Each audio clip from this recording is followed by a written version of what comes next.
Here in London, when I came this morning, I basically decided that I wanted to sort of look at how is housing presented in the market. How is it presented in the real estate pages of a sort of normal person that sits down on Sunday and opens the paper? There are sort of two ends of the spectrum that I could see by looking at it. And the first is sort of eye candy, given to us by the Candy Brothers with One Hyde Park. That it's sort of this idea that the sort of ideal is to sort of have a wonderful living room with the chimney, the chandelier, and a beautiful view out over to the park. The other end of the spectrum is a flat with white walls, hardwood floors, a chandelier, a chimney, and a beautiful view. But really, this sort of view, in essence, represents about, I think, 80 or 90% of what you see when you open the paper. There's a real sort of whiteness or neutrality to housing. And this is how people live. This is what they want if we listen to the brokers. So within that spectrum or that framework, I'd like to actually talk about how do you create innovative housing? And how do you create housing that actually splits this divide? And I think that it actually always comes down to having larger goals. Larger goals means that you don't only think about project specificness, but you also talk about the idea of polis, or city, a city of citizens. And that's why, in essence, that we are actually involved here at the EU with the ACE, talking about actual European-wide regulations that will then basically serve as the framework within which to work across borders. Or in this case, Bjarke being asked to come to 10 Downing Street to actually talk about the policy of sort of quality of life here in London. So Bjarke Ingels' group, Bjarke, often talks about systematic thinking.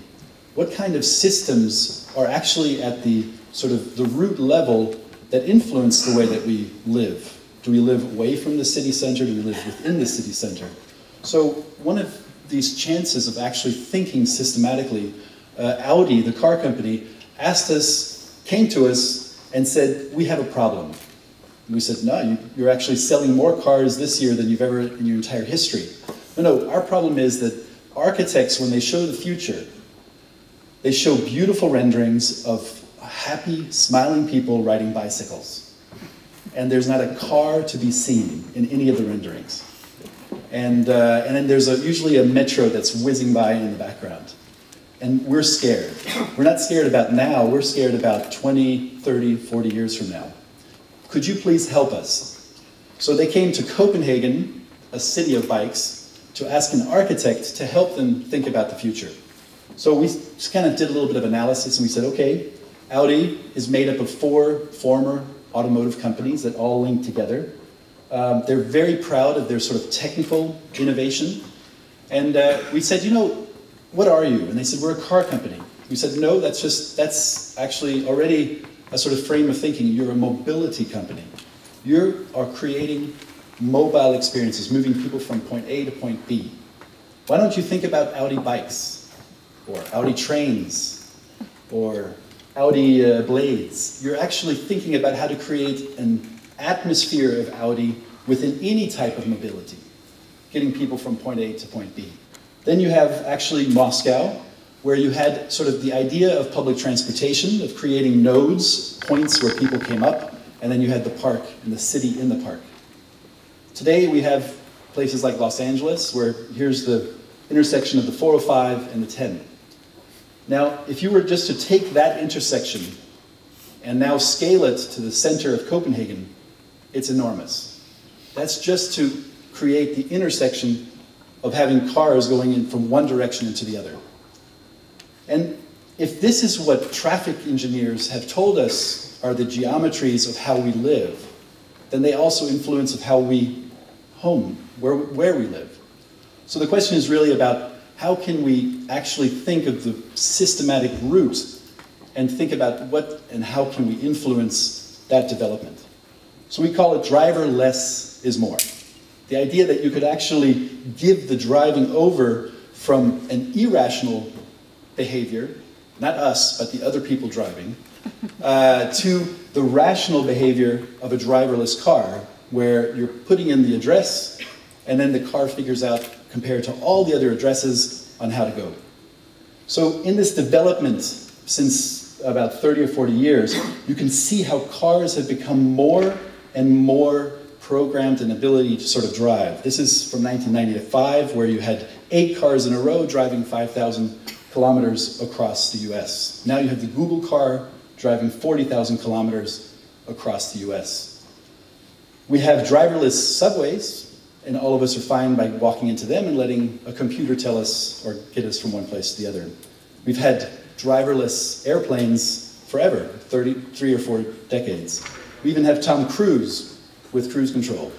So the idea that you actually take the sort of irrationality of the cars that require a certain distance because of what the driver that's in front of you or behind you might do, to actually then look at the space that the same or 10 cars could take as a relative to sort of just 4 cars.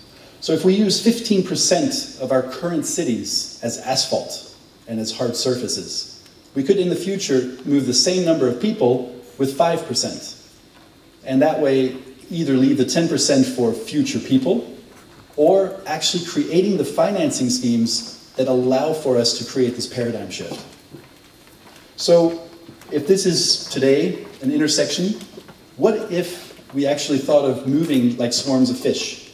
And that as you move through space, you're just always constantly thinking about all of the different objects and things around you. So what does that mean architecturally? How do we actually implement some of these ideas? This is Eurostat. This is an area where both Julian and I have been working. It is 40,000 people, brand new city, or neighborhood outside of Copenhagen, which is connected with a 24-hour metro that runs every 6 minutes. No timetables. You go, if you just missed one, you wait 6 minutes, the next one comes. The subway was built first, meaning they built a subway to nowhere, because there was no one living here. That's trust. You have to trust your government to actually build something and then follow through on the vision of actually creating the density that that requires. And that's something that in Denmark is at the core of a lot of these ideas of how to create innovative housing. So our project is the 8 house up here up front. And it was built and finished in 2010. It has 500 units of housing and no parking spaces. So you are actually inclined to take the public transportation or ride a bike. And that's why we actually created a ramp that takes you from the street level all the way to your 10th level apartment. You can either bike up or bike down. All the elevators are sized for a bike, which makes going up in an elevator a much more comfortable affair if you don't have bikes and you're just going up and down than the crammed little elevators that we're all used to. If you look at the water, this is one of the things that I think is even more interesting. The storm water, dealing with water runoff of the hard surfaces. In this area, they place everything into retention ponds. Then evaporation actually takes the water back into the system. Now, people pay more money to look out at water than dirt. So why do we take storm water and put it underground and then make troubles for ourselves because we create systems that can't handle the amount of water runoff? So here, just the mere act of actually taking something that has value, keeping it where that value actually benefits the developer, and the city and the developers in this case working together to create the opportunity of this project. So again, there's the ramp that takes you all the way to the top. I would really encourage you guys, if you've never been, come to Copenhagen, see it for yourself. And the idea of how we actually got this ramp to go all the way to the top is that we have different types of program, which have different widths And these different widths, from retail to office, to row house, to flats, to penthouse, give you the ability to play, and almost like a DJ screwing on his controls, the ability to sort of put up the bass or take down the treble, and that gives you the chance to sort of move that ramp all the way to the 10th level. So my colleagues here are going to walk up. This is a public, open to the public path that really lets you sort of see and get into the different flats. There are 250 apartments that are all aligned to this public path. Each one has a little garden up front. And now we're sort of walking up. We're on the 5th, 6th level. There's office and retail down below. So you really have created almost what I consider a zip code, because you have 1,000 people living there, and you have also maybe about 1,000 people who are working and shopping there. And now we're up to the 8th, 9th level. On the penthouses, we're now going to cut back into the cross, and then we're looking southwards through the courtyard, where we've actually cut away from the allowable volume in order to bring the daylight and the sunlight in. So we're basically always balancing what the developer in this case wants, which is more units equals more profit, to what we feel is important, which is to create good spaces that have sunlight and fresh air. And just to sort of finish with a couple projects as well. This, again, is sort of a built example, and there for you to see. A couple of things that we're working on right now. I think I'm going to just go through these pretty quick. That's the 8 house. This is Vancouver.